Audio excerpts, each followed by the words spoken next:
জলের অপর নাম জীবন, কিন্তু সেই জলই পাচ্ছেন না। অভিযোগ, বাড়ি বাড়ি কল আছে কিন্তু সেই কলে জল পড়ে না। তুফানগঞ্জে খাবার জলের দাবিতে অবরোধ করেছেন স্থানীয়রা, কারণ কল থাকলেও জল পড়ে না, এমনটাই অভিযোগ। আর বাধ্য হয়ে দূর থেকে আনতে হয় জল।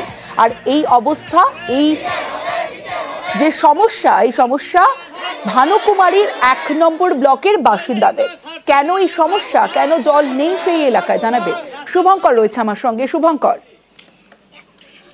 দেখো, তুফানগঞ্জ ২ ব্লকের ভানুকুমারী ১ গ্রাম পঞ্চায়েত, এই গ্রাম পঞ্চায়েতের বিস্তীর্ণ এলাকায় ইতিমধ্যেই জল জীবন মিশন প্রকল্পে বাড়ি বাড়ি পরিশ্রুত পানীয় জল পৌঁছে দেওয়ার জন্য কাজ শেষ হয়ে গিয়েছে, কিন্তু এখনো বাড়ি বাড়িতে জল পৌঁছায়নি।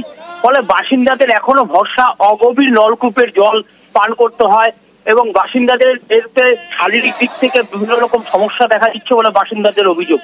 দীর্ঘদিন ধরে জনস্বাস্থ্য কারিগরি দপ্তর অভিযোগ জানিয়েও কাজ না হওয়ায় এদিন তুফানগঞ্জ ২ ব্লকের ভানুকুমারী ১ গ্রাম পঞ্চায়েতে পথ অবরোধ করেন স্থানীয় বাসিন্দারা। মহিলারা রীতিমতো জলের যে কলসি হাড়ি সেগুলো নিয়ে পথ অবরোধ করেন। তাদের বক্তব্য যে বহুবার অভিযোগ জানানো হয়েছে বিভিন্ন দপ্তরে, কিন্তু কাজ হয়নি, তাই এদিনের এই পথ অবরোধ। যদিও পরে জনস্বাস্থ্য কারিগরি দপ্তরের কর্তারা এবং প্রশাসনের আশ্বাসে ঘন্টা ২ পর অবরোধ ওঠে। বেশ, দীর্ঘদিন থেকে আমরা পানীয় জলে খুব কষ্ট পাচ্ছি। ২.৫-৩ কিলোমিটার রাস্তায় আমরা দূর থেকে পানি এনে খাই কিংবা নদীর জল পান করি। তো অবিলম্বে আমরা যদি এই পানি না পাই, আমরা এই আন্দোলন কেন, এর চাইতে আরো বৃহত্তর আন্দোলনে নামবো আমরা। বাড়ি বাড়ি কি পানীয় জলের সংযোগ আছে? না, বাড়ি বাড়ি সংযোগ আছে, লাইন দিয়ে একটাও পানি পাই না আমরা। কতদিন ধরে পান না? মোটামুটি ধরে আজকে পানীয় জলে দিয়েছে আজকে ৫ বছর হয়ে গেল।